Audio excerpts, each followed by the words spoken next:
If I get my legs back, here, and he's driving into me and I'm driving into him, what's that going to do? Bring your head up, just stand up there. Stewie? It's going to stand us up. If we're sitting back to back, sit back to back, and we're pressuring into each other, we should be able to stand up right here.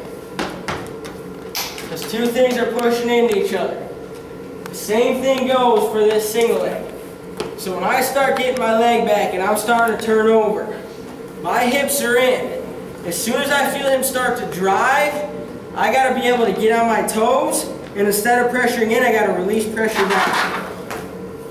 And he's going to extend himself. So try and drive up, try and build to your base. Go ahead. He's extending himself and getting off.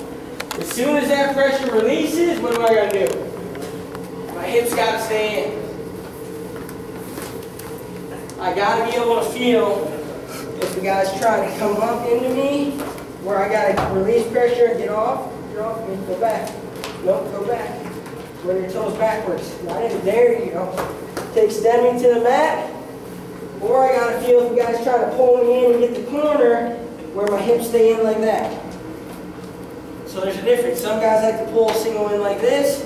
Some guys like to go to it. If he goes to it, I got to get pressure off and go back on my toes. If he's trying to pull me in, my hips stay in heavy, block at the knees.